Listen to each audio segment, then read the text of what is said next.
Green energy और smart infrastructure जैसे trade show में एक प्रकार से छाए हुए हैं। ये जितने भी सेक्टर्स हैं, इनमें इन्वेस्टमेंट के लिए आपके पास लगातार नए अवसर बन रहे हैं। साथियों, आप सभी वैश्विक परिस्थितियों से भली भांति परिचित है। ऐसे में आज अगर भारत की इकोनॉमी में इतना रेजिलियंस दिख रहा है,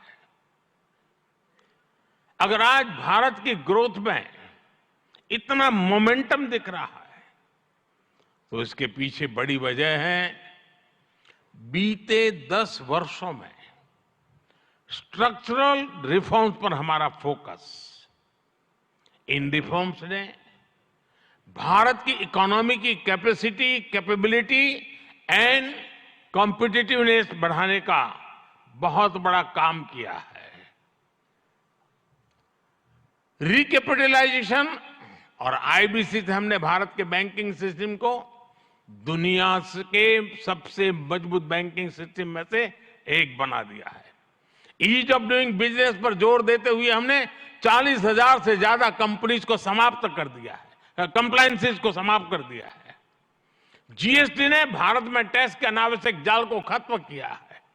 भारत में हमने ग्लोबल सप्लाई चेन के डाइवर्सिफिकेशन के लिए बेहतर माहौल बनाया है।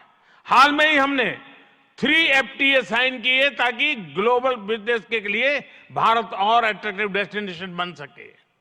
इनमें से एक FTA तो यूएई के साथ ही हुआ है। हमने अनेक सेक्टर्स को ऑटोमेटिक रूट से FDI के लिए ओपन किया है। आज भारत इंफ्रास्ट्रक्चर पर रिकॉर्ड इन्वेस्ट कर रहा है।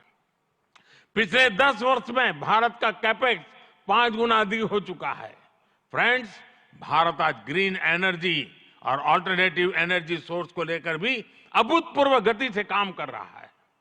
भारत की रिन्यूएबल एनर्जी कैपेसिटी 3 गुना बढ़ी है और सोलर एनर्जी कैपेसिटी में 20 गुना वृद्धि हुई है।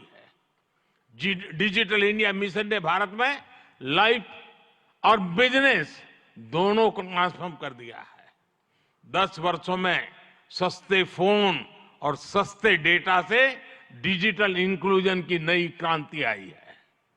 हर गांव तक ऑप्टिकल फाइबर पहुंचाने का अभियान, 5G का तेजी से विस्तार आम भारतीयों का जीवन बदल रहा है।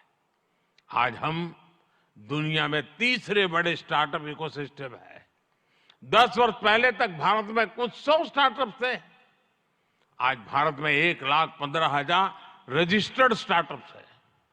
भारत के ओवरऑल एक्सपोर्ट में भी रिकॉर्ड बढ़ोतरी हुई है। फ्रेंड्स, भारत में जो ये बदलाव आ रहा है, वो भारत के नागरिकों की ईज ऑफ लिविंग भी बढ़ा रहा है, उन्हें एम्पावर कर रहा है। हमारी सरकार के 5 वर्षों में 13.5 करोड़ से ज्यादा लोग गरीबी से बाहर निकले हैं। भारत में मिडिल क्लास की एवरेज इनकम लगातार बढ़ रही है। भारत में फीमेल वर्कफोर्स के पार्टिसिपेशन में भी रिकॉर्ड वृद्धि हुई है। भारत के भविष्य के लिए ये बहुत अच्छी संकेत है और इसलिए मैं आप सभी का आह्वान करूंगा कि भारत की इस विकास यात्रा से जुड़िए, हमारे साथ चलिए। साथियों, लॉजिस्टिक्स को लेकर ईज ऑफ ट्रांसपोर्टेशन के लिए भी भारत में आधुनिक पॉलिसीज पर काम हो रहा है। 10 साल पहले भारत में 74 एयरपोर्ट थे। आज भारत में 149 एयरपोर्ट्स हैं। भारत का नेशनल हाईवे नेटवर्क पिछले 10 सालों में करीब करीब 2 गुना हो चुका है। 10 सालों में हमारा मेट्रो ट्रेन नेटवर्क 3 गुना से ज्यादा बढ़ चुका है। गुजरात हो, महाराष्ट्र हो या फिर हमारी ईस्टर्न कोस्ट लाइन हो, इनको आज डेडिकेटेड फ्रेट कॉरिडोर से जोड़ा जा रहा है। भारत में आज अनेक नेशनल वाटरवेज पर एक साथ काम चल रहा है। भारतीय पोर्ट्स का टर्न अराउंड टाइम आज बहुत कॉम्पिटिटिव हो गया है। G20 के दौरान जिस India middle east Europe economic corridor की घोषणा हुई है, वो भी आप सभी इन्वेस्टर्स के लिए बहुत बड़ी बिजनेस अपॉर्चुनिटी है। फ्रेंड्स, भारत के कोने कोने में आपके लिए नई संभावनाएं हैं। वाइब्रेंट गुजरात समिट इसके लिए भी एक गेटवे की तरह है, गेटवे टू द फ्यूचर। और आप भारत में सिर्फ इन्वेस्टमेंट ही नहीं कर रहे, बल्कि यंग क्रिएटर्स और कंज्यूमर्स की एक नई जनरेशन को भी शेप कर रहे हैं। भारत के एस्पिरेशन से भरी यंग जनरेशन के साथ आपकी पार्टनरशिप को वो रिजल्ट लाकर दिखा सकती है जिसकी आपने कभी कल्पना भी नहीं की होगी। और इसी विश्वास के साथ एक बार फिर आप सभी का वाइब्रेंट गुजरात समिट से जुड़ने के लिए मैं हृदय से बहुत बहुत आभार व्यक्त करता हूं। और मैं आपको विश्वास दिलाना चाहता हूं कि आपके सपने ये मोदी का संकल्प है।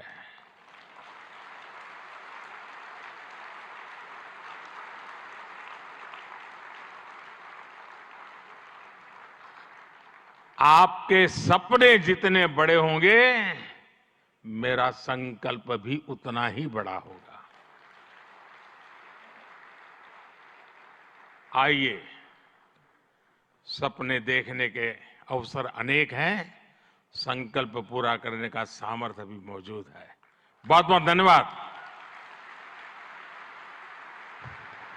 माननीय प्रधानमंत्री महोदय, आपके प्रेरणादायक उद्बोधन और गुजरात की विकास कहानी में सक्रिय रूप से भाग लेने के लिए, सभी को प्रोत्साहित करने के लिए एवं आपकी प्रेरक उपस्थिति के लिए हम भी आपका बहुत बहुत धन्यवाद करते हैं।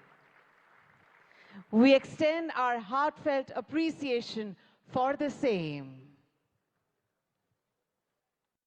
एक बार फिर यहाँ उपस्थित सभी गणमान्य अतिथि एवं समस्त सभागण का हम आभार व्यक्त करते हैं।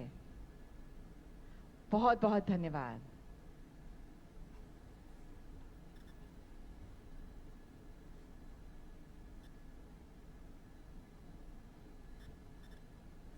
Very much, Honorable Prime Minister, sir.